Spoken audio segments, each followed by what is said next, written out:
All right, now it's time to get into WCW Monday Nitro for March 10th, 1997.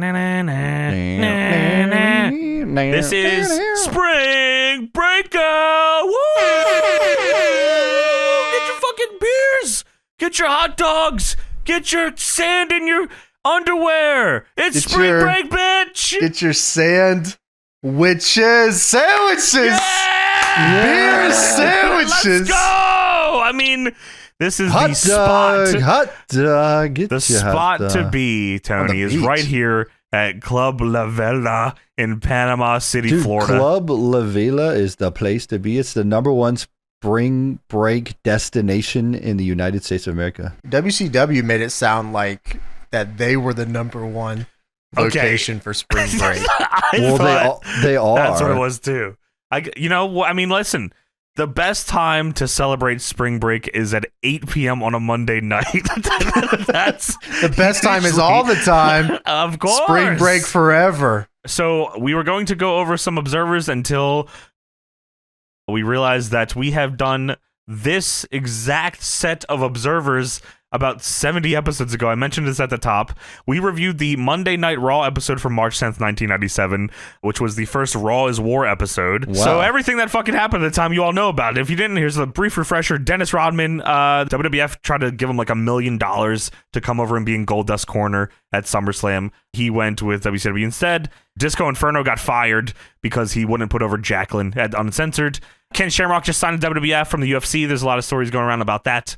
And China is actually just about to debut as well. So that's kind of what is a brief overview is what is going on at the time here. But obviously a lot of this episode has to do with Dennis Rodman. We get a cold open here, and it's Hogan with Dennis Rodman, and Hogan says, "Sweet."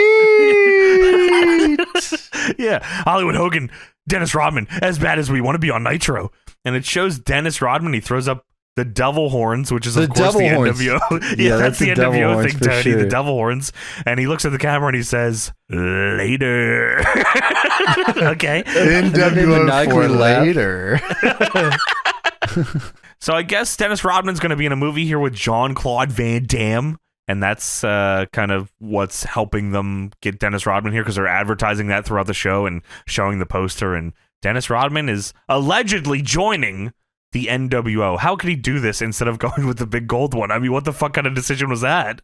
Do you know this movie? Spoiler alert, by the way, for this movie. If you know nothing about this movie, Double Team. Don't spoil it. It was nominated for a Razzie, as Razzies are like one of the worst movies of all time. So is that true? And it bombed at like the box office and everything too. So that was good. This marketing paid off for them too. Dude, I love Jean-Claude Van Damme. Do the whole fucking show. Oh, it did. Dude, it won. Okay, so it won a Razzie for Worst New Star, Dennis Rodman. Worst Supporting Actor, Dennis Rodman. Worst Screen Couple, Dennis Rodman and Jean-Claude Van Damme. And then it won a Stinkers Bad Movie Awards, which is just the greatest name for an award show. The Worst On-Screen Couple, Jean-Claude Van Damme and Dennis Rodman. Won. So it's sweeping the awards here. It's got 5 awards for Worst of all time. Sweet. Later. Double horns. NW4 later, dude. And that's just sweet. We cut to a helicopter shot of Panama City Beach, Florida. We have pyro and all that stuff as we get into Club La Vela here. And this is without a doubt one of the coolest venues and sets for wrestling ever. And I wish we got it more. I think we ended up getting it 3 times over the history of WCW. And as far as I know, I don't think WWF for Raw or anything or SmackDown touched anything like this ever. Not that I can remember. I mean, they see here this is the first time they've ever had a ring floating like this. That's the first time this setup has happened. I mean, the ring is in the middle of a big fucking pool. They set it up this way. It's on a platform. It's floating. I mean, the giant. I'm shocked they didn't do something where the giant fucking shakes this thing and it sinks Titanic style. Wow, yeah. Well, that'd be awesome. There's like a waterfall right next to the ring. There's a girl they zoom in on that has a WCW Nitro Spring Breakout tattoo on her stomach. So she's really about this shit. Of course, she got tatted up for the 8 p.m. Monday show. That's awesome. That's the time to party. Yeah, I got to say also, great job. I can't imagine how difficult this was to film and get out to TV. Oh, my God. Which is probably why they're the only ones that gave this a go. And I imagine was that a TV broadcasting company running the wrestling company as well? Right. Yeah. And Shivani says, we understand before we talk about what you just seen, we're going to go outside. A limousine is pulling up, and we want our cameras out there for that. Well, a white limo pulls up, not to be confused with the NWO's limo. Yeah, it's usually the black limousine that the NWO shows up in. So who could this be? Well, it's Roddy Piper and his team, including John Tenta and... Okay, I was hoping... Dude, I don't know. I had it written down because they didn't say it on commentary either. Tony, do you know who these guys are? No, even when they're in the ring, I didn't know who they were. And they showed their faces, I didn't know who they were. Dude, when they come out of the limo, I said, whoa, John Tenta. And then they start walking like towards, like more into the building. I said, that's no longer John Tenta. Who is that? Dude, it was Roddy Piper and John Tenta and team members. Dude, they were all wearing kilts. They're wearing kilts, all of them. Team friends. Yeah, so this is their team. And then you go to the pay-per-view, and the team is Chris Benoit, Jeff Jarrett, Roddy Piper, and Mongo McMichael. So no John Tenta. That's probably a better way to go. Dude, yeah, because they mixed the teams later on in the show, and I guess that makes sense. People were probably like, who are these dudes? It's John Tenta, Leighton Morrison, who is a kickboxer, and Craig Malley, who is a boxer. Like legit boxer and kickboxer? Yes. Leighton Morrison was a assistant stunt coordinator in The Incredible Hulk. That is so fucking funny. I thought there was going to be something like these guys were a legendary tag team that I didn't know. I was like, wow, I can't wait for James to know who these guys are because I don't know who these are. Surely James will know this. No. So this was like a legit angle where they just had like random tough guys come and join? Is that like what? I think that's, yeah. This would be a good time to get some guys over if you were going to, putting him with Piper and then putting him in the main, but I guess they decided... Yeah. Fuck that. We're going to put fucking Benoit and Mongo in it. We're getting Craig Malley and Leighton Morrison over. What's they were talking about here about like Ken Shamrock maybe joining WCW. Was he supposed to be like one of these guys and then like he just went to WWF? That'd be nuts if that was the case. Instead, we're just going to find two dudes that we think can shoot fight. Dude, no way that fucking Ken Shamrock was going to be able to beat Leighton Morrison. So a white limo pulls up. It's Roddy Piper, John Tenta, Leighton Morrison, and Craig Malley. I mean, if I'm going to war with Craig Malley and Leighton Morrison. So we kick off the night with High Voltage versus Jeff Jarrett and Mongo McMichael. Danger. High voltage. Dude, the electricity surging theme song is so funny. I mean, these guys are over in my book. They're dangerous due to the electricity. Of course. I mean, I love these guys because... spot on the nose. Yeah, that's awesome. I love these guys because their names are Kenny Chaos and Robbie Rage. I mean, that's awesome. It's alliteration or whatever. Dude, and High Voltage. I don't even know if anyone thought of this, but great idea. They had the field spell advantage here. They're fucking lightning in the middle of water. Wow. The electricity. Dude, whoa. What a great angle they would have been if they would have thrown High Voltage into the water and they died. I mean, that shit would have changed the lights everything. Oh, shit. They're awesome. dying. So Jeff Jarrett comes in and he hits a drop toe hold that Mongo hits a leg drop double team with. 2K style. Yeah, you're right. High Voltage does a cool double team move where they just slam Jarrett over and over into the turnbuckle, holding both of his arms. I thought that was cool. Out. Yeah, that was cool. So Jarrett then takes out both men and hits Kenny Chaos to the outside. Mongo comes in and hits a neck breaker on Robbie Rage and does a crazy taunt. Yeah. He's fired up. Mongo then hits the Mongo Spike on Robbie Rage and they win. He fucking kills him with the Mongo Spike tombstone. I love that move. What a awesome. It doesn't seem like in my brain, I always forget that Mongo's finish is a tombstone pile driver. He's always over too. Yeah, dude, he's super over at this time. Yeah, this is crazy. Yeah, everywhere he goes, he's fucking over. So now it's time for the Roddy Piper and the Boys Town Hall. I mean, stuff is a lot different now that I know who these guys are. Yeah, shit changes quite expeditiously here for these four men. Piper is teasing jumping over the rail into the water, which becomes a theme for the night because the crowd is begging for someone to get thrown into it the whole show. I just know the meeting before the show started was nobody throw anybody into the water. Don't do it. Don't fucking do it. Kevin Sullivan's already doing it. Nobody else go in the water. He booked himself to do it. He can only do it. There's He's nothing giving the we can meeting. do. Kevin Sullivan giving the meeting. Don't throw him in the water. Kevin Sullivan's doing it. Dude, that's a DPW show with the balcony. All right, guys, no one's jumping off. Jay Malachi's jumping off the balcony this time, guys. Fucking don't do it. So Mean Gene says, Piper, the icon, welcome to spring break. And Piper says, I'll tell you something, man. Mama told me not to come. I never seen so many pretty women all in one place. Y'all. And Mean Gene says, I've seen a little bit of it myself, yes. Okay. Oh, thank you. Oh, yeah. And Piper says, when I was a kid, spring break meant to me the last spring on my mattress is gone. That's how I got 6 kids. Uncensored. Dude, the uncensored thing happens like 17 times here. He really loves the uncensored branding. Uncensored. WCW love the uncensored branding. They always say uncensored. I love it. Uncensored.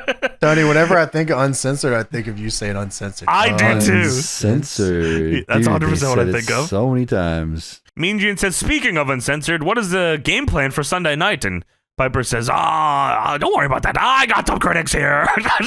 I'm getting hammered by the critics. Howard Stern won't have me on his show because he's afraid. You see, he's been knocking me and saying all these things, trying to give a guy a break. Well, Howard Stern and your private parts.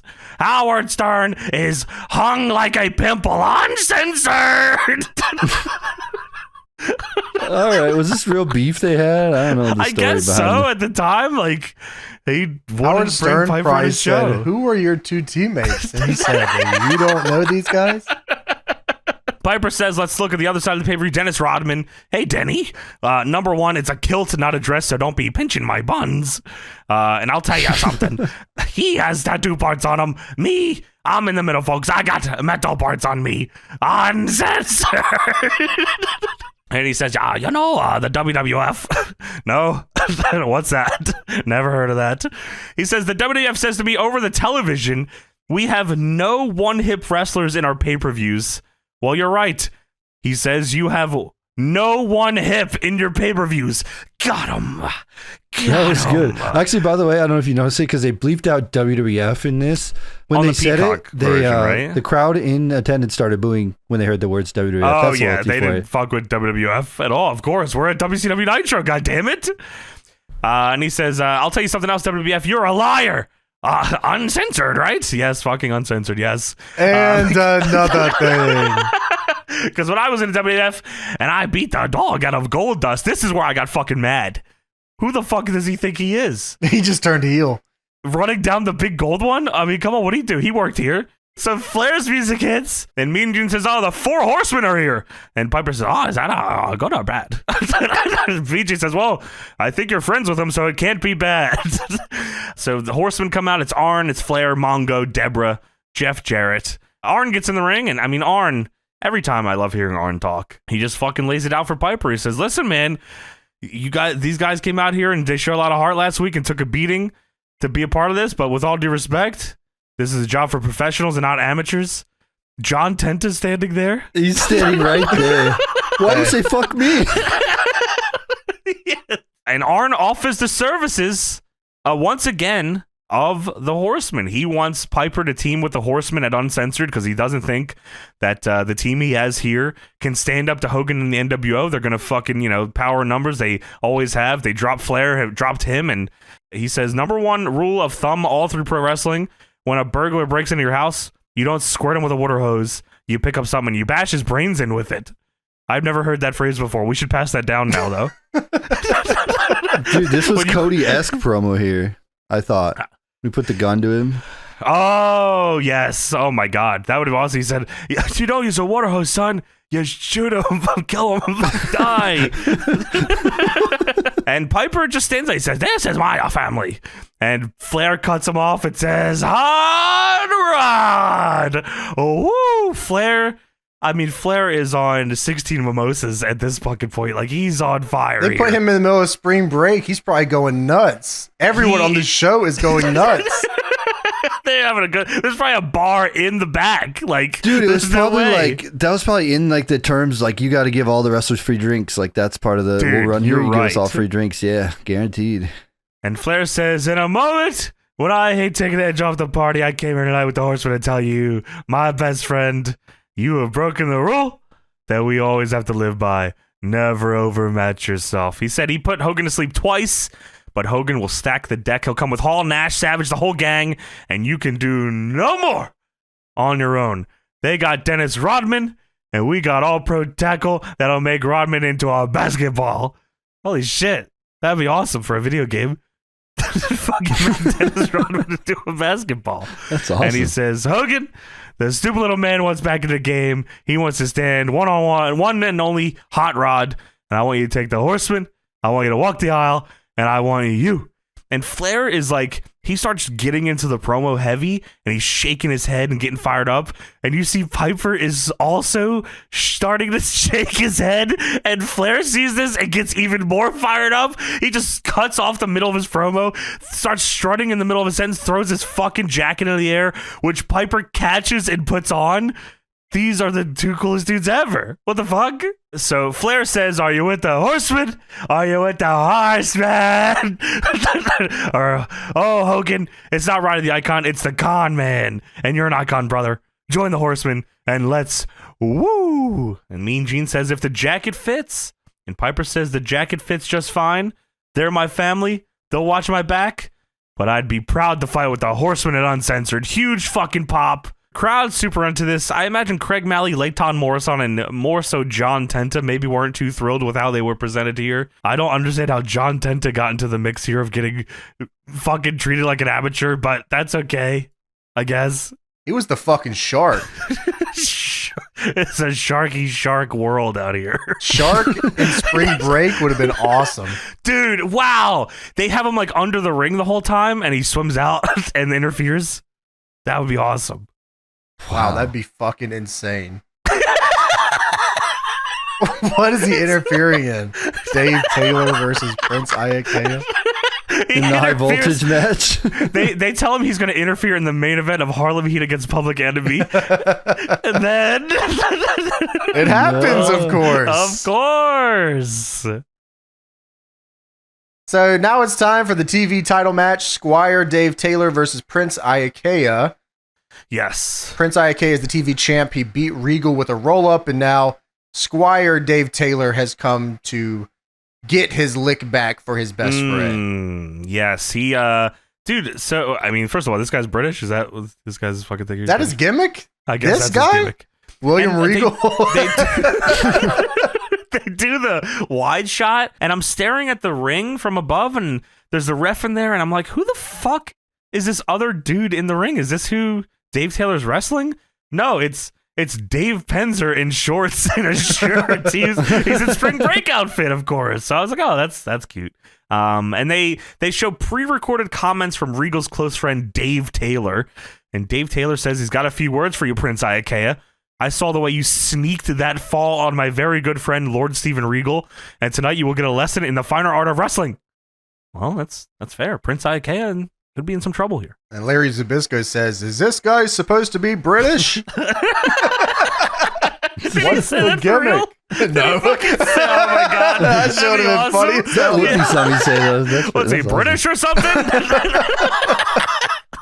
So a Hummer limo pulls up in the back right as we get started with this match. Yeah, fuck the match. It's got the TNT NWO wrap on it. I mean, come on. Larry Zbyszko says, there's that tank. That's what they said when fucking DX tried to invade Nitro. There's that tank. There's that tank. He says, I think it's a Humvee. Right.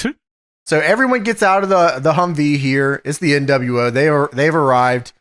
During the middle of this show, it had to be during Squire Dave Taylor and Prince Iakea's match, of course.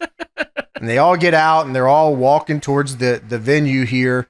A lot of fans lined up on the wall. It looked like here, seeing them, arrive to the venue. And Scott Hall says, "Yo, we are going in the back. I know the dishwasher." Holy fuck, dude. I thought that was fucking funny as shit. Even better, James. He says that, and Macho Man turns around and walks by him and says, "Cool." So right as they're about to walk away, they notice that there is a guy laying down on the concrete. So I don't know who, Scott Norton is the one that G's up the boys and gives them the Iggy and says, hey. Because one of the fans is like, "Hey, dude, check this out right here." Yeah, there's just a body laying on the floor behind them. And the boys all come back out and they all check on him and they roll him over. Well, by God, that's got to be VK Wall Street. I can't fucking believe it. He got dropped right out the Humvee. They said that it happened to the Big Bub here last week, too. Oh, no.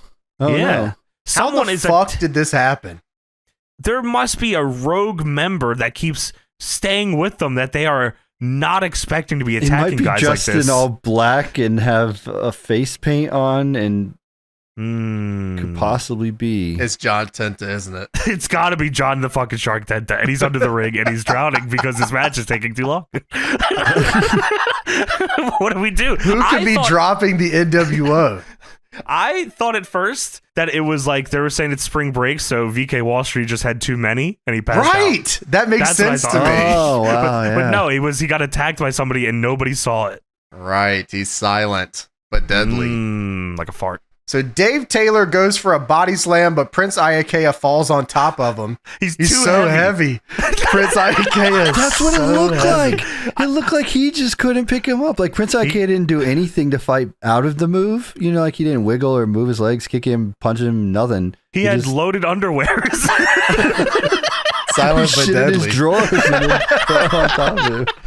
Dude, yeah, Squire Dave Taylor could not withstand the weight of Prince Iaukea, and he falls and loses. So Prince Iaukea falls on top of him and wins the match, meaning he will face Rey Mysterio at Uncensored. Dude, what if the VK Wall Street thing, they had that helicopter, they just had Sting repeatedly rappelling down and stealing them away? Sounds like Tom Clancy or something. Yeah. Just behind everyone's back.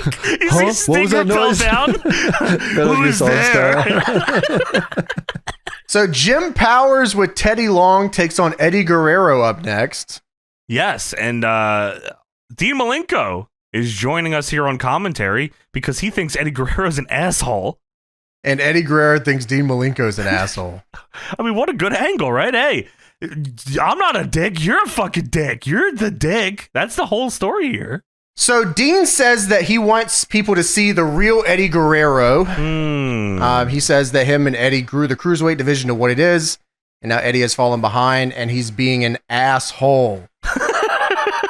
And he says he's jealous of him as well. It's pure jealousy why he's acting the way he is. And I was like, how's he? He's just wrestling this match against Jim Powers. Eddie is going to lie, and he's going to cheat, and he's going to steal. That's weird. That is he will do that for his entire career. Was he British? No. So Eddie and Jim have been trading shit back and forth here. A lot of this match is Dean talking. He's a very smooth talker, by the way. Dean is. I was surprised. Yeah. So Eddie goes to pin Jim Powers, and Teddy Long tries to tell the ref that Eddie's feet are under the rope. Eddie then pulls Jim Powers into Teddy Long, and it bumps him on the outside. Eddie then rolls up Jim Powers and retains the WCW US title. And Dean Malenko says, "What an asshole." Dude, yeah, that's his, I don't know if this is Eddie's being a dick here doing that, right? Isn't that a fair thing to do? I don't know. Trying to cheat. Babyface probably wouldn't bump Teddy Long with the other dude off the apron, right? I don't know, because that's making him fall to his own perturb, right? He threw him into him just to get him out of the way and then rolled him up. And maybe the roll up, did he tights him or no? No, I don't think so. No, I don't think he tights him. No. Yeah, okay. So Eddie rolls him up. And I like that. I actually like the finish here of him pulling him into Teddy. He could have very easily just bumped Teddy, but him pulling Jim into him, I think was played out great. Dean says that he took the easy way out, and he keeps taking the easy way out. And then Mean Gene comes in the ring to talk to Eddie. Mean Gene said, I did some talking to some people that are vacationing here from Michigan, and they're here celebrating spring break. But Eddie, they're asking me the question everyone is it us or is it Eddie Guerrero? Eddie's fucking pissed. He says, I'm not the fucking one saying I'm new and improved, am I? That's Dean Malenko. And am I punching and kicking and choking uncharacteristically like someone I know? So who's the person who doesn't seem to be himself? And Mean Gene fucking stops and says, hold on a goddamn second, Eddie Guerrero. That's you. You aren't being yourself. Eddie says, fuck you. I'm sick and tired of my friends saying I'm changing. My family thinks I'm changing. You think it. Dean Malenko, you keep accusing me for your attitude. And I'm sick and tired of this. If anyone made a mistake, it's you. Because you told me your game plan. And if you think I'm going to give you mine, well, then I'll see you at Uncensored. I like this angle. Yeah, I'm into it too. I like that they're both taking their own pass, and it's almost Dean gaslighting Eddie into turning heel. And it feels like it's working too. It is totally working. Yeah, 100%. Makes a very compelling story. So we have Sergeant Craig Pittman versus DDP. DDP gets a ton of pyro here. I think like he just became over, like as like this over, like because I think Mean Gene even references it later that like, hey, the fans are really taking to you, huh, motherfucker? Last week you were super over. Look at you now too. Like you're looking pretty good. And I think like his shit's super catching on now. Dude, I watched DDP's dub theme song so fucking much that I started to forget what his fucking original theme song was. Self High Five. Yeah. So Nirvana. I had to go listen to it to break that, so my mind could remember what his theme song was. That's tough. Yeah, that's. I mean, it's in the games too. That's why it's even worse because you hear it in both. You hear it on Peacock and you never stop hearing games. it. Yeah. So at some point, your brain just goes, "This was his original theme song." No, it was not. Like Break the Walls Down, you know. That'll get you every time, Tony. Somehow in 3 different companies, it was Breaking the Walls Down all the time. Always. No one keeps their song that much. No, of course. So I was looking up DDP here, and I was just like, why is he so over at this point? Like, what did he do? He just, in January, he turned down the NWO where he diamond cut, he took his shirt and then turned him down. And that really, like, got him, like... Tony, he's still in the middle of it right now with the Macho Man. The Macho Man feud's what got him over. People like him, Macho Man fucking jabroniing him is helping him tremendously. Yeah, exactly, he beats the Macho Man clean, too. Like, is Macho Man... Uncensored? I don't remember what pay-per-view was that. Okay. I just remember him clean. Probably close, yeah. Yeah, if not, then it's at the next pay-per-view then. Sure. But DDP, you're right. Super over. Telling the NWO to fuck off, and then Macho Man willing to go down to him clean was huge for him. And he rode that momentum for a while. So. And he's here you can see it too. The crowd is super into him, and I even more excited I am here because Sergeant Craig Pittman is here, so I know I'm going to see someone fuck up a bunch of moves. Dude, that's crazy. That I mean, why not like have Squire Dave Taylor do this one, or Dude, or something else? I mean, like especially for a guy you're trying to get someone over. He's trying to get it the wrong way. Like you're trying to get this guy over. You might want to put him with guys that can like really get him there, Yeah, and maybe not somebody that might injure him. I mean, I always enjoy a Sergeant Craig Pittman match on my WCW, but like, of course, not here. Not here is probably. I haven't found one that I really like yet, but I have a good time watching it. Yeah, whenever I see him, I go, there he is. Sarge. How's he back? That's my boy, Sarge. Yeah, so Sergeant Craig Pittman gets DDP down and face washes him, gets his heat, lines him for a 2. Then Pittman goes to Irish whip DDP here, and I don't know if they knew what was going on this one. So he Irish whips him, and DDP takes this really crazy. My first thought was, wow, he's like, this looks awesome. Like the urgency here is really dope, and I think the urgency was like really dope because he was going to do it regardless.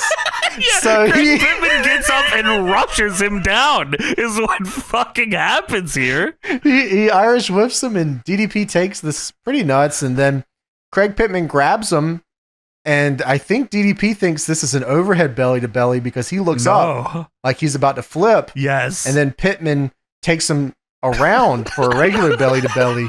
And this could have gone drastically wrong. I'm glad it didn't. I thought he killed him. Like, for a split second, I said, wow. Because obviously I know DDP doesn't die, but there was a glimmer. Not a glimmer is a good thing. Like a fear in my head that like he's dropping DDP on his neck right now. And I'm about to watch this man break his neck. DDP hits the diamond cutter on Sergeant Craig Pittman. Awesome. The crowd goes fucking nuts, and he wins the match. It's academic. Please tell me that I wasn't seeing things when I saw Sergeant Craig Pittman kick out a 3.1. Well, I wouldn't be surprised if I didn't notice. I swear to God, he kicked out a 3.1. I wouldn't be surprised if they had a little heat ski. I mean, you know, why not? Well, the Sarge is not fucking laying down of this freak. What the hell? Yeah, attention. Right. That's the Sarge. So they got the Valvoline replay. Shows Holy the shit. diamond cutter and the entrance. Oil this man up. Valvoline. Valvoline. Valvoline. That's Craig Pittman's theme song, dubbed.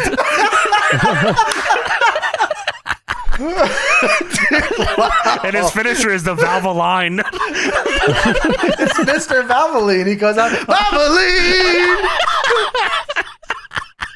Jimmy Hart, Valvoline. I like Hart. Tony, you know Jimmy Hart would be with Mr. Valvoline. He's in the booth. Yeah, he's down in the booth. So Mean Gene interviews DDP and he says, "You all right? You good?" And then the lights go out. Yeah, so he says, DDP, you're getting good crowd reactions, and the lights go out, and the mic cuts, and He's Tony still talking, Schiavone though. says, hello.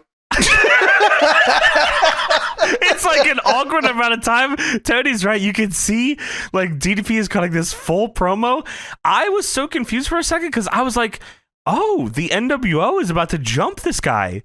But that's like such a, like WCW doesn't do that here. No, like, I was thinking maybe like a Sting thing. I don't know, but it wasn't. They're not It like was a lights out, cut the mic, run in thing. Like no, that's ECW for sure. Yeah. Yeah. Like, so like I was like, wow, this is weird. Then I realized, oh, this is an accident. And then like James said, it's silent, silent, silent. Hello. Oh, the power is out. Ladies and gentlemen, we're experiencing some kind of difficulty here at Club La Vela. They're still conducting the interview. We'll try to restore power here. We got to take a break and we'll be back. Oh, fuck. Dude, imagine if they couldn't get it back on. Dude, DDP was just doing the promo in the dark with the bang taunt and everything. He's doing all the gimmicks. He's pointing the crowd, doing the taunt. I bet he had 16 catchpatchphrases there too. It was probably Dude, a he money was fired promo. up. Yeah, he was fired up for this. Dude, Mean Gene probably said, well, they didn't hear that shit. Fuck! Yeah, they go to commercial, come back, WCW Saturday Night commercial. They go to commercial again because it's still not fixed. They come back. DDP is still here with Mean Gene. I thought they were just going to say, fuck it. Which I guess is like that. They wanted DDP to get his shit in. Like he was a guy that they're trying to do something with. So like stand out there. We'll just cut the fucking main event. Who gives a shit? Yeah, it don't matter. Take all the time you want.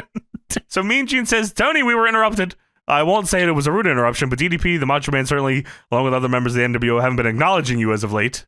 Acknowledge me. And DDP says, what's it like, Savage? You snap that much that you forgot my name. So the whole thing is Macho. They're jabroniing DDP crazy here, saying they don't know his name. He's a nobody. DDP says, you think after you left me laying and gave me a free ride to the hospital, which I checked out in good condition, you think I would just forget about you? You're going to remember the name DDP. Yeah. The crowd all throwing up the diamond. Oh, I love that. That's awesome. Super over. Good promo here. Both Hey, good times. work on the production crew, by the way. Be able to that's the perks of like them running with TNT crew or whatever. Like, hey, we're going to take a break right now. Like they could just have the luxury of doing that, and then like, oh yeah, you're right. We're going to fix these lights immediately. And then they are back from commercial and the lights are working again. It's kind of nuts. TNT was probably like, this is awesome. We get to run a bunch of commercials. Oh my God. Wow, you're right. Yeah. Dude, this happens to us. I'm going head first off the balcony. Yeah, there's no breaks for us. It's all over. We're breaking our legs. So next out, we have Galaxy versus Rey Mysterio Jr. Who? You know this guy? Tony, I do, actually. I was surprised. I was like, who the fuck is Galaxy? He looks pretty cool. I don't know. I don't think I've ever seen a Galaxy. I think this is the first time I've actually heard the name Galaxy in WCW. Me too. Yeah, wow. But this is, I don't know if maybe you guys have heard the name. This is Damien666 is who this is. I do. Wow. I do know that. Yes, wow. he wrestled. I know him mainly from original XPW days. He was in Mexico's Most Wanted with Halloween. So that's him. Oh yes, here. I do remember that. Yeah. Okay. Yeah. You know the fucking the finish that Tyson Kidd and Cesaro used to do, the fucking swing into the drop kick. I'm pretty sure they invented that. Oh, that's awesome. Really? Okay. That move is cool. Yeah. It's fucking sick as fuck. Yeah. So Rey Mysterio comes out here and says, "Yeah, spring break." Fuck yeah, he's in deadlock gear. Dude, yeah, with the little nose. So Rey Mysterio cuts a picture-in-picture promo and says that he wants the TV title from Prince Iaukea, and he knows that Steven Regal will be coming for him once he wins it. So Rey Mysterio gets a great shine here with a few arm drags and an up and over on the ropes and a springboard drop kick. This is a fast match. It is, yeah. He sends Galaxy to the outside, and Rey 619 feints back into the ring. All great stuff here from Rey. Just he almost fell into the shark pit. Was he down there or something? John Tenta and crew went down there after they got kicked out of their match. They just he's under there with a him, Leighton Morrison, and Craig Valley are under there as three sharks with snorkels waiting for the main event. Dude, they got kicked off the pay-per-view. Why not? Just go into the ring. So Galaxy comes back in and goes to the top rope here. Galaxy crotches himself on the top rope. Rey hits the West Coast pop for the 3 and wins the match here before going into Uncensored. Fun fucking match here. Like, Galaxy look cool as shit. Like Tony said, I feel like this is the first time I've seen him like on like this. Obviously, I watched Damien666, but cool look. I mean, him and Rey were going fucking balls to the wall here. West Coast pop in the original days is so crazy to see. Yeah, that was a finish back. Like, just that was the finish. Dude, yeah. I love the West Coast pop. The 619 into the West Coast pop meant something to me, man. I know, like, oh my god, how fucking cool is that? In the games too? Yeah, the crazy animation in the games. Dude, the game, they go nuts when you hit it. Dude. Like, the flip over looks nuts. Wasn't there one where it did it 3 times, like, shoo, shoo, shoo? That's in Rumble Roses. Okay, yeah. Yeah. That's fucking crazy. Dude, James, the fucking Here Comes the Pain one, the shot of Rey legit looks like it's Spider-Man going through the air. Like how he's G'd up in the sky. Like, it's nuts, the West Coast I love pop. the way he holds the leg on the animation, too. Dude, like, he's really like the tight pin? Yeah. What a great fucking move. Can you put that on somebody else? I never tried.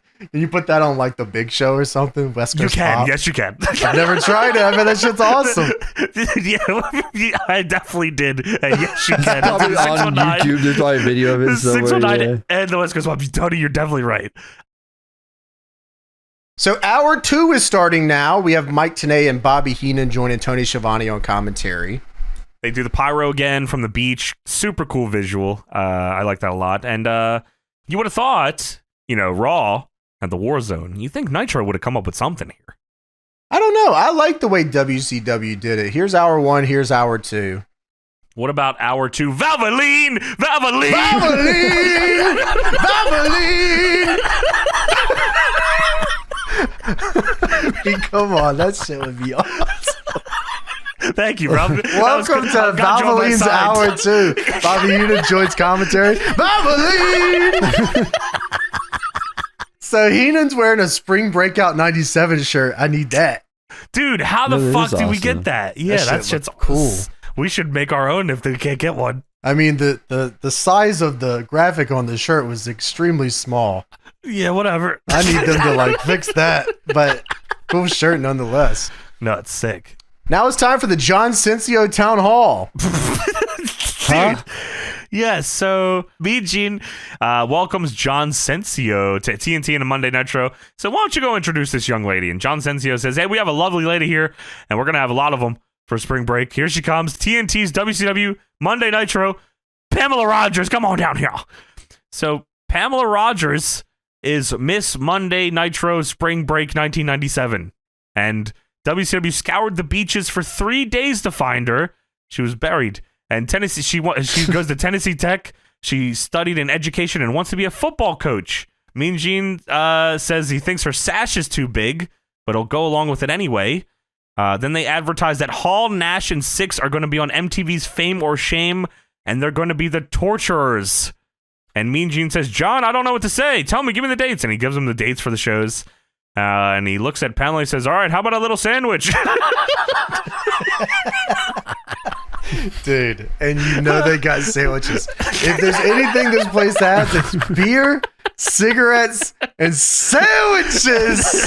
They had to have. So they take a picture of Pamela's sandwich in the middle there and says, back to you, Weasel, don't you do anything you shouldn't. And Heenan says, shut up. And then Shivani says, Gene put his glasses on for that one, and he said he wants to be the one that scours the beach next year. And Heenan says, last time you were on the beach, 4 cats buried you. And Shivani says, okay. I love that Mean Gene can hear the commentary and they can talk to each other. Dude, they riff and the crowd has no idea what's going on. I think that's so funny. Yeah, that's tremendous. So Greg Valentine, Roadblock, and the amazing French Canadians, they all come out here and they're taking on Lex Luger, the Giant, and the Steiner brothers. Dude, the emotions that went through me as these entrances took place, I cannot explain. I mean, I was like, okay, the amazing French Canadians, they'd have a tag match on this show. I don't know if anything has confused me more than watching Greg Valentine followed by Roadblock walk out here for a match. I was like, what fucking combination of people is this? And who could they be facing? And of course they're facing 4 ass beaters. Greg Valentine and Roadblock is an awesome team that should have gotten more time as a team. Wow, Roadblock was cool though. He came out with the Roadblock thing, like spot on, like almost high voltage-esque. He's like high voltage-esque. These are such a remnant of a different time in WCW that it's awesome to see them walk in and face people like Lex Luger and the Giant. Yeah, because you're right, it's so funny because you got like the cool guys, Scott Hall and Kevin Nash going out, the real names. They're just like regular people, real. And they got Roadblock with a road sign coming out and high voltage. He's Roadblock and he comes out with the Roadblock. Yes. He should do it, Greg Valentine. That shit would be awesome. How did Greg the Hammer Valentine not come out with a hammer? I mean, what the hammer fuck? and a Roadblock. They're oh my God. What's that fucking team on the Indies, James? Hammer Bros? Hammer Bros, dude, they're the Hammer Bros. Roadblock and Greg Valentine were the 1997 Hammer Bros. And them against Jack Hammer and fucking Sledgehammer would be my match of the year. If that match doesn't bang expeditiously, I don't know what's going on with this business anymore. That's so fucking funny. So they talk about some shit on commentary, the reformation of Team Piper at Uncensored, and they go over the rules of the main at Uncensored. So here's how the match works. It's a 3-team, 4 men on each team match. And if one man from Piper's team is the last man standing, then Piper gets a cage match down the road with Hollywood Hogan. So no one else in the match gets anything except for Piper. And then if if a member of the NWO wins, the NWO get to be on every WCW show they want. I think that's what it is. And then if a member of Team WCW wins, then the NWO are stripped entirely of all their belts, and then they can't wrestle on WCW for 36 months. Well, it seems like the bounties continue to add on every time they talk about it. No one's Bischoff by the end of the night does not know what's when going on. They ask Lex Luger, they're talking to Lex Luger in the ring here after this next segment, and Lex says, I did not hear anything you just said. I don't know. So Greg Valentine and Lex Luger start, and Greg is throwing them hammers. He's clubbing them. And Roadblock comes in and he hits a body slam and he goes for a splash but misses. Off the second. And this allows Scott Steiner to come in and immediately fucking dump Roadblock on the top of his fucking head. He hits a fucking exploder on Roadblock, dumps him on his shit, and then he tags out to the Giant, who gets in and G's up for the chokeslam. Ah! He hits the shit out of it on Roadblock. Like, dude, the showstopper awesome. He hits here is nuts. It's fucking awesome, man. It is awesome. Also, the angle of this match, because at one point, I forget who it is. It might be Jacques Rougeau or PCO. They club Rick Steiner right up the side of his head. Rick Steiner's angle here is that his equilibrium is all fucked up. So that's his story going into Uncensored. Scott Steiner coming in and dropping this guy on his head. And then the Giant coming in and G'ing up the biggest showstopper ever. This is like the biggest hell yeah match I've ever seen. Like, oh my God, I love this. Like, I thought this was awesome. It made them look all awesome. So Mean Gene's in the ring and he is asking Lex Luger about this fucking uncensored main event. Do you know anything about this? Do you know how many stakes are in this match, buddy? Dude, okay, just before that, by the way, James, I don't know if you noticed this, and I don't know if he always did this. The ref had to climb up to the second rope to raise the Giant's arm, like in celebration. I thought that was awesome. I didn't see it here. I've seen that before, though. That is awesome. I agree. How great is that? Yeah, that's cool. Yeah. So yeah, Mean Gene runs down the shit here, and I'll run it down how Mean Gene ran it down here, and then Luger's response is very funny. So Mean Gene says, all right, for the record, let's get one thing clear. At Uncensored, we got 3 4-man teams, NWO, Roddy and the Horsemen, and of course this foursome right here. And Rick, I don't know, things don't seem to be kosher with you. We got the Giant and Lex Luger, and for the record, if you guys win, all the belts are up automatically. If Piper wins, he gets Hogan in the cage. However, if the NWO win, it means they're allowed on any WCW telecast. Do I understand things right? And Luger says, I think so. The reaction, his facial reaction when he says that is so funny. A little shitty smirk. I think so. So Luger lays the land here. He says he doesn't pretend to give Piper any business advice, but the Horsemen are a band of cutthroats. They have their own agendas and don't trust them.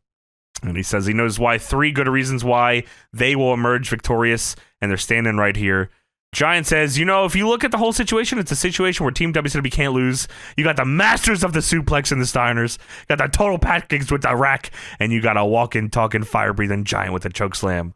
And I'm going to quote Scott Hall, you want to go to war? Hey, yo. You know who I am, but you don't know why I'm here. You want a war? You want to go to war? You want a war? No, he says, don't sing it, bring it. And Rick Steiner cuts the promo of the year. Rick Steiner says, they try to put us out that car crash, and they say I ain't right. Well, I ain't never been right. The hunt's on. This dog will hunt, and we're in the NWO. Tell him, Scotty. Rick Steiner cuts a promo until he runs out of the words he knows. His equilibrium is all fucked up. Yeah, of course. Only so many words you could get with the equilibrium all fucked up. And Scott Steiner says, he's all right. And Roland Nash and Uncensored, we're coming after you. Lex is taking out everyone, and Giant's going to take business as usual. And Gene, I guess they thought the promo was done there, because Gene starts fucking talking again. And he says, like, everyone's working hard and looking, Team WCW is looking for victory on Sunday, and it would be oh so sweet, Lex Luger, wouldn't it, Lex Luger?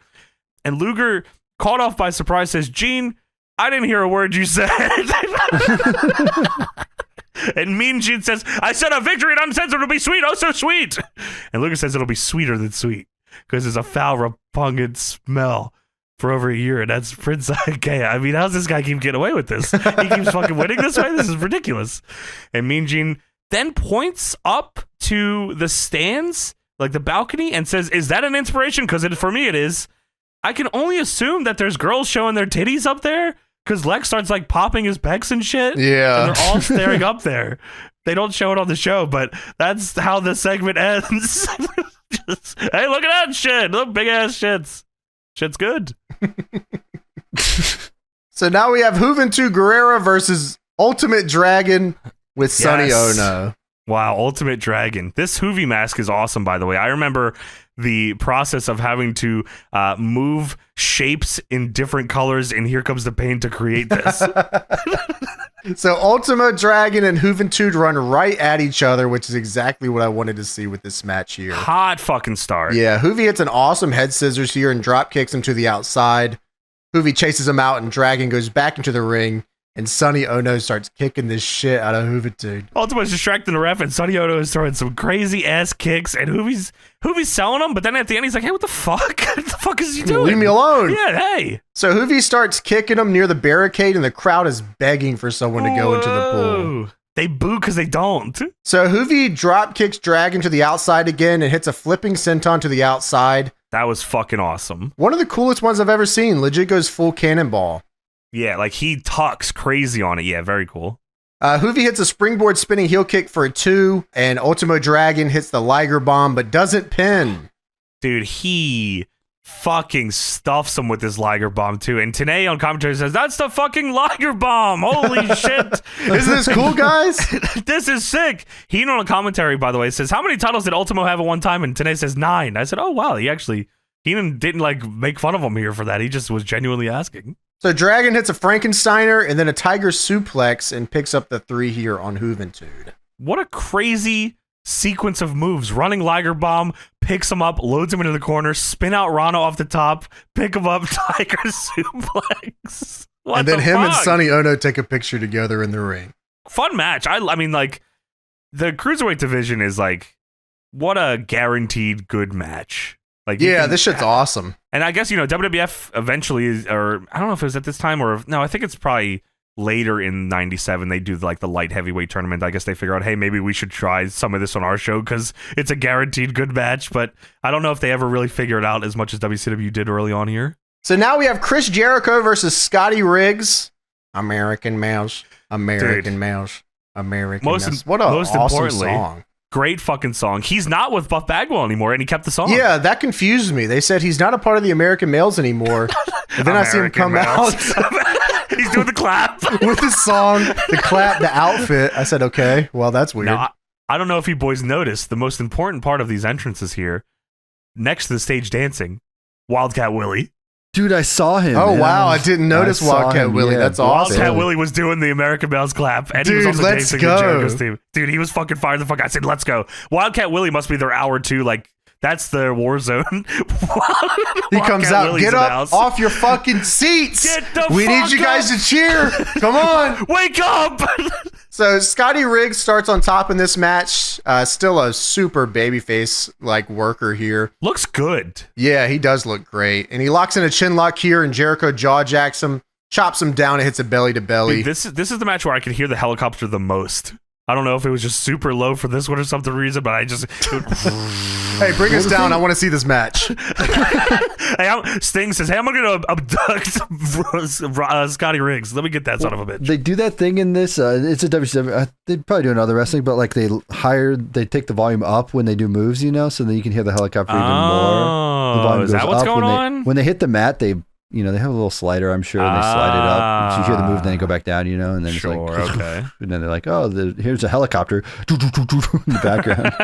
So Scotty fires back with a power slam and 2 drop kicks. Jericho hits a German suplex for a 2. Buff Bagwell then enters the ring in the short shorts and NWO shirt and starts hitting Scotty Riggs with a belt. The crowd was super excited about something else off screen. I was like, oh, they must have some sandwiches over there or something. Dude, guaranteed big sandwiches. But it was Buff Bagwell running in, and he beats the shit out of Riggs with the belt. Then the ref is like startled by this and takes a moment before he calls for the bell. I guess he was like, what the fuck is this dude wearing? Who is this? Is this a fan? Do I have to kick his ass? But no, it's Buff Bagwell in an NWO tank top and short shorts. And then fucking Buff Bagwell starts going, ooh, and doing the horns, like the hook of horns. That's like your shit. He's trying something new. He's a heel, damn it. Him and Dennis Rodman are doing the horns later. And then Jericho stops Buff Bagwell and starts to kick his ass. Buff powders just before Riggs gets up, and he's thrown up to whoo. And the commentary is confused. They say, did Jericho win? Did Riggs win? Or is the match thrown out? We do not know. And then Riggs is announced as the winner by DQ, and Tenay starts to fight for it. He says, hey, that seems to penalize Chris Jericho. And then Heenan says, well, he's going by the book. If they attacked both of them, that would have been cause for throwing it out, but he has to go with what he saw. I was like, wow, that was a really good explanation for that. Yeah, I agree. Yeah, that was sweet. So now we have a Medusa town hall here. Mean Gene's here with Medusa. Medusa says she's sick and tired of women coming to WCW and saying they're number one contender, especially now with the manager saying that they want a piece of Medusa. And she's been here for 5 years, and she did that 5 years ago. She's the first lady of WCW, and I'm the first contender for the women's championship belt. And I will fight Hakuto Akira for that championship in the United States or Japan, but I will win that title. And Luna, if you're such a big bad player, sweetheart, how come your butt isn't here tonight? So Lee Marshall is in Savannah, Georgia, where next week's Nitro will be. Yay! That's fucking awesome. Him and his mustache and his hairline. So Kevin Sullivan with Jacqueline and Jimmy Hart takes on Hardbody Harrison. Hardbody Harrison. Do they say his name like before halfway through the match? I don't think so.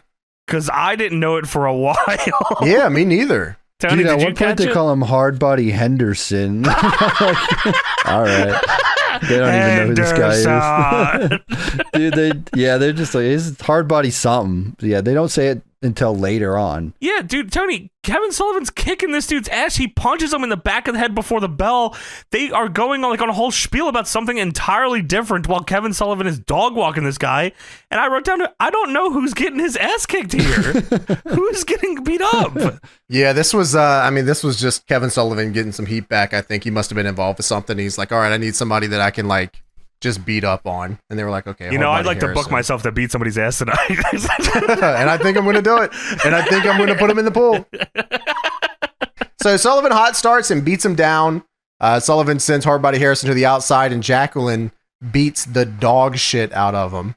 Dude, Jacqueline looks fucking awesome here. Like complete smoke show. She's in the sequin dress. I love this. She's in the sequin dress, and she's throwing fucking forearms, beating the shit out of this dude. She's the crowd jacked. pops. Dude, yeah, she looks awesome here, and the crowd is super into it. You're right. Like, I think this is supposed to be a heel act, and they misunderstood that Jacqueline beating dudes' asses is actually sweet. Yeah, like they didn't expect it, and then she's so aggressive, and it's like, wow, this is awesome, actually. And we have to fire the Disco Inferno now. That's cool with everybody. Yeah, we like that. We love that. W. So Sullivan and Harrison fight to the ramp, and Sullivan crotches him on the barricade. The bell rings because the match has been thrown out. Double count out here. Sullivan then takes Harrison over to the beach. I mean, he beats his ass forever. Yeah, hits him in the head with a wooden sign. Jacqueline's also kicking his ass. Sullivan throws him down the stairs. The shot with the sign was egregious because, I don't think either of them, him or Hardbody Harrison, understood what it was he was hitting him with. So he hits him and it goes, bop, and Hardbody Harrison has the look of, oh, what the fuck? Dude, it was I don't think it was even supposed to, I don't think there was a weapon they left there. It was just there, and it was solid. Yeah, it was on the fly. It was solid wood. It was this square piece of wood that was solid. I probably thought it was going to break. Dong. Yeah. So Sullivan throws him down the stairs, and then Jacqueline goes down the stairs and beats the shit out of him. Sullivan and Jackie then throw Hardbody Harrison into the pool, and the crowd goes nuts. Let's fucking We've go. been waiting for that for our lives.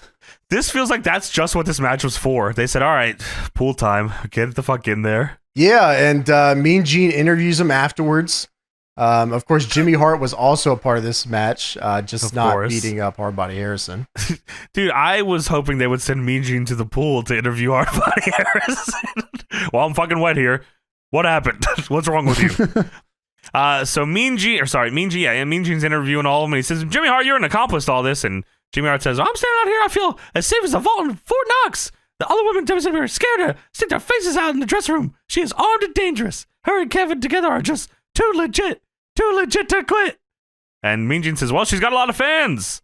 And Jackie says, there's a whole lot of women in WCW window dressing, but not her. This is the real deal, and I can beat any man, but there's only one man I can't beat, and that's Kevin Sullivan. So, oh, shit, okay, that's a fucking cool gimmick there, then. And Kevin says, Roddy Piper, you're the smartest man I've ever met, because you're going to go into battle unprepared. You're going to face the NWO and WCW in the most crucial time of your life, but your old friend, the Four Horsemen, reach out to you, and you bonded. Piper, I felt really good inside because the Horsemen for a year have been floundering. Without Rick, there was no head, and there was a lot of excuses. And the dungeon has destroyed the Horsemen, and the Horsemen now have something to focus on. And I don't want any excuses. I want you to fight at full strength Sunday. No excuses. And Mean Gene says, well, you should hear what the guys say about Jacqueline at the car wash. Very nice indeed. Hey, what's wrong with you? What's wrong with you? She should kick your ass. So now it's time for the NWO Town Hall here, which is, I guess, your main event. Yeah. I don't know if it was supposed to be. I don't know if this went too long or something earlier went long, like the DDP thing fucking them up. They had to cut a bunch of shit. Maybe a bunch of things went long or went just long enough that they all added up that they had to cut the main. And like, you're not cutting the NWO promo, dude. Right. So the NWO theme is playing. We come back from commercial, and Heenan says, "Hey, who's going to get me down from this roof?" So the NWO are coming out, and they're doing the sound drop intro, which is fucking... I mean, what a cool entrance this is, man. This is the coolest shit ever. Yeah, I mean, when you have 100 people come out, they're the coolest ever. Like, how do you... I don't know. Especially in 97. Yeah. Like, I things know, are definitely still on the up and up for these guys, so... So Bischoff says, "Is this a party or what? Each and every one of you, we love you." And you know what, Hollywood? Everywhere. So on commentary all night, they've been talking about that the news and the radio and newspapers and all the sports media and all that have been talking about the rumor of Dennis Rodman joining the NWO. And he says, "Is it true? Hollywood, tell him." And Hogan says, "Are you talking about the real hot rod, Dennis Rodman? Well, Mr. Bischoff, I have to admit, last night in New York City, you and I put Dennis Rodman through the NWO initiation. And we got to admit, our afterburners are still smoking, brother." What does that mean? Is that his stomach? Shit was going nuts with sandwiches. His ass? Valvoline. That's what it's all about, brother. We had Dennis Rodman drinking Valvoline, dude. Shit was going crazy. So all I got to say for all you NWOites out there, let's kick back to a little piece of footage to document the newest member of the NWO. Hot Rod, Dirty Dennis Rodman. He just adding fucking names to him the whole time. Hot Rod, Dirty, Awesome, Stinky, Smelly Dennis Rodman, dude, brother. So they cut back to the thing that they show at the beginning of the show with Hogan in front of the Dennis Rodman and Jean-Claude Van Damme poster. Sweet. Don't say that Hollywood doesn't deliver. At Uncensored, the most censored man in America, Howard Stern take a back seat, dude. The newest member of the NWO, Big Raw. Me and the Rodman brother, we're both making shitty, stinky movies, dude. We're getting stinkers, dude. Stinker awards lined up at my We're house, getting dude. all the Razzies, brother. You definitely earned the colors, my friend. And whether it's your new movie Double Team or you and me triple teaming, NWO man is your style for life, my friend.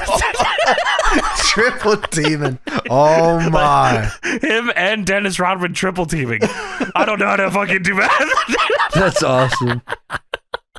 And Dennis Rodman says, "We could do it double team or triple team. The NWO is the new team of the future." So we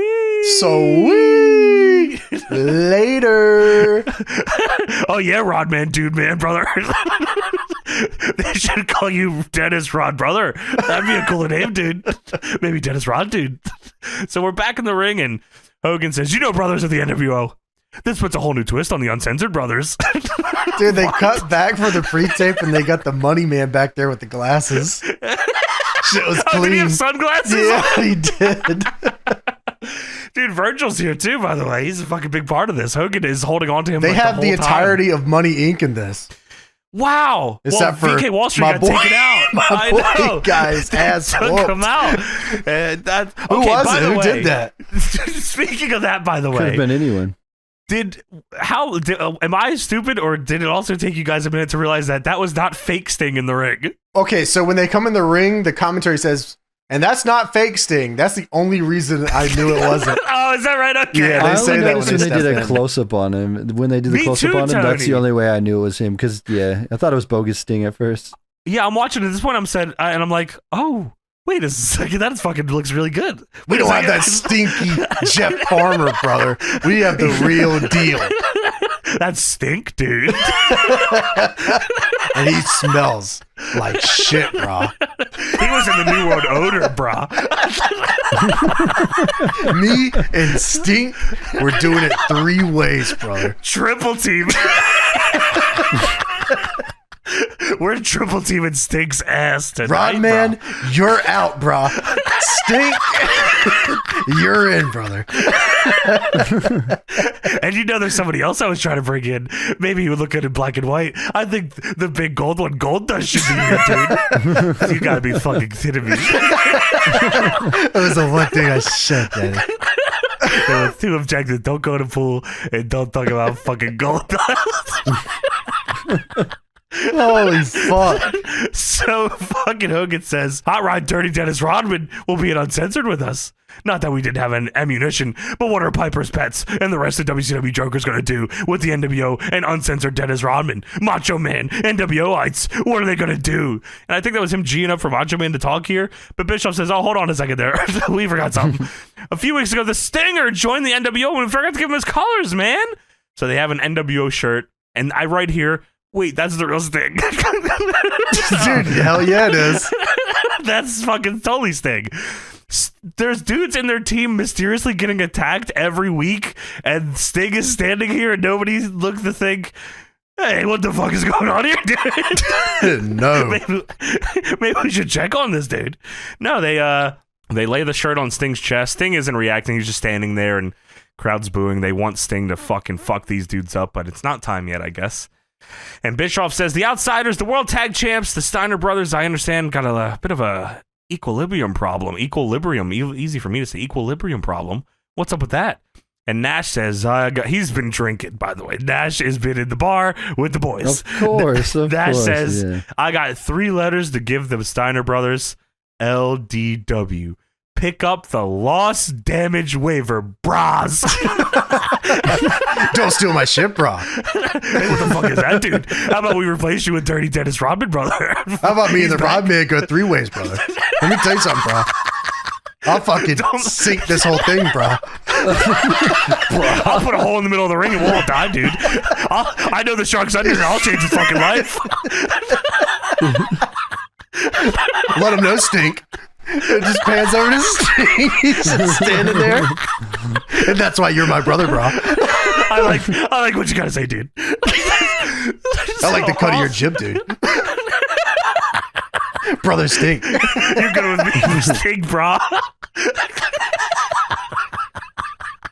Brother Stink.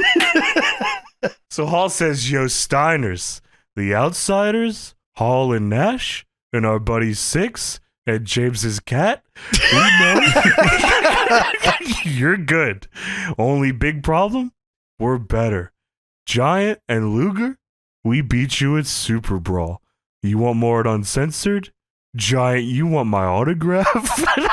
Don't sing it, bring it. So Bischoff says, Macho Man, where's the Macho Man? He's got a long nose, man. Come on down. And he says, who was that guy earlier talking about? Yeah, the ugly tattoos, blonde hair. Who's that talking about? What was his name? And Macho Man says, I'm really sorry. Oh, the sun. I was on the sun all fucking day. Me and Stink. It caught up in the excitement about Rodman. I forgot his name. And none of them know his name. And Hollywood says he's a nobody, dude. He's not the Macho Man. Dig it. Well, don't fucking start that, Hogan. That's fucking crazy. My shit. Bruh. And Bischoff says, whatever his name is, I guess he's looking for you. And Macho says, whoa, a little bit scared. Not afraid, but still cool, but the whole situation's sweet. He didn't know what to say here. He had no fucking, he did not think he was going to confirm. I've been drinking bottomless mimosas for 7 hours. Steak's been drinking Valvoline. Valvoline! What's this Valvoline brother thing, dude? That's something I should get involved with, brother? So Hogan says, well, brothers, there's no doubt in the world dude, this is fucking crazy. Hollywood says, well, brothers, there's no doubt in the world of pro wrestling that the NWO is tits, brother. Macho Man sells that. He sells it huge. The NWO is tits, dude. So the way it goes at Spring Break and next week, nothing has changed a bit. Dirty Dennis Rodman and all the brothers of the NWO. It is sweet. And the NWO music hits, and I'm like, okay, there is a Harlem Heat match I'm anticipating here, and I mouse over to the window. There is 3 minutes left on this show. I said, right. How the fuck is this going to happen? Is there a quick DQ finish here? Are they even going to do entrances when we come back from commercial? Like, this must be going right into it. I mean, ending Town Hall with NWO is tits, brother, is absolutely fucking nuts. Yeah, that doesn't catch on, but it's so funny going over as many things that we have with Hogan and how many things he tried. He tried a million new lines and waited for one of them to catch on. I mean, this dude was the wood master. Dude, they never were. Like, that's like Hall and Nash were just, dude, at least Hall, like, Hall was just cool, you know? Like, he's just cool. Yes. Like, he, whatever. And then Hogan's like, I can be cool too, brother. I'm the wood master. No, dude, you are not. You are not. Obviously, there's too much history to do this, but I would love to know how many catchphrases he tried to, like, get popping, because it feels like a lot. At least when The Rock did it, he put it on a t-shirt, you know, and sold it. That's true. I mean, maybe it would have worked better if they did that NWO is tits shirt. That'd be awesome. Wow. That'd be so good. I'd buy that now. So we have a Hugh Morris Uncensored commercial. He's in prison. Good. Stay there. So now it's time for the Public Enemy Town Hall. They show a shot of the helicopter above the set, and I wrote, so we get like a main event or what? They're like the pyro's going off and shit. I said, hello, any matches here? So as you said, Public Enemy come out, and Mean Gene's there to talk to them on the ramp. We don't get an in-ring.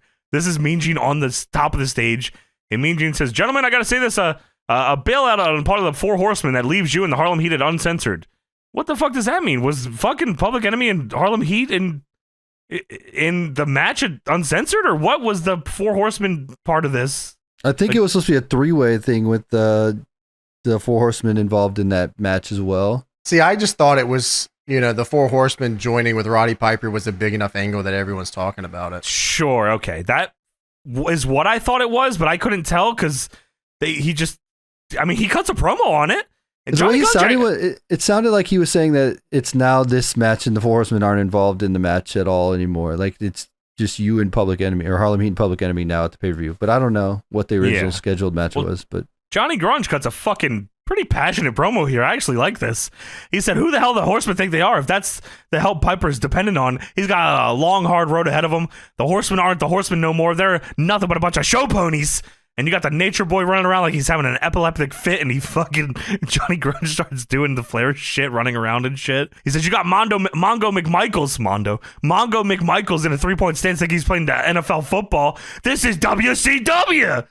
And then you got the Enforcer, AA Arn. Well, we know AA ain't what AA used to be.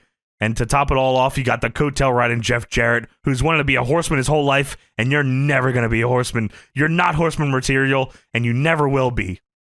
And then Rocco Rock, after this passionate promo, says, we want to rock right now. We are internationally known, and we're known to rock the microphone. He's like doing the whole shit. I said, what the fuck? Why is there not a match going on? Yo, who the fuck let Johnny Grunge talk about the Four Horsemen? Just cut the fucking feed. Get this shit out of here, man. Dude, you know that they're done soon, so he probably was just trying to get anything working here. They got the APA to whoop their ass here in a minute. Like, yeah, they're getting fucked up here soon. But the Harlem Heat did not enjoy the rapping of Rocco Rock, because the Harlem Heat come out and start to kick their ass in their gear, of course. And how they sell this at the end is so funny. So they're fighting on the stage, big brawl. Sherry's there fucking egging them on. And Shivani on commentary says, oh, this was our scheduled main event, but they're fighting right now. And we're out of time. And Heenan says, no. And that's how the show ends. No fucking main event. I assume that, like, they either, because this is the go home to Uncensored, so I guess they just do the match at the pay-per-view. Yeah, okay, that makes sense. Yeah, but like, this is so weird that they said that. I want, like, in my brain, it had to have been something went overtime, but I guess there's a chance that they were just lying the whole time too. That's true. And there was never actually a match with them. Yeah, Harlem Heat and Public Enemy have a Texas Tornado match at the pay-per-view, by the way. Okay, and I'm sure you'll be shocked. The NWO win that fucking match. Oh, okay. Shocking. Well, it's either the NWO win or they're off TV for 36 months. I think we know what's going to happen. Survey says we're up. So yeah, crazy fucking show. I mean, theme-wise, this is awesome. I love this visually. I wish this would be adapted today. Like, if we could do this, I mean, how fucking sick would that be? Like, running a show like this is probably a fucking complete pain in the ass, though. Yeah, dude, I imagine it's nuts. Yeah, that's got to be gnarly. But I mean, fun show. I mean, watching old WCW is always fun. Like short, tight matches, everything. Nothing was like long enough that I was like, this is fucking enough. Or everything like had a purpose. It felt like that 8-man tag was fucking absurd, but it got the job done. High voltage on this sucker. Shark. I mean, this Sergeant fucking Craig Pittman. Yeah, I had a good time with this. And that is it for our show.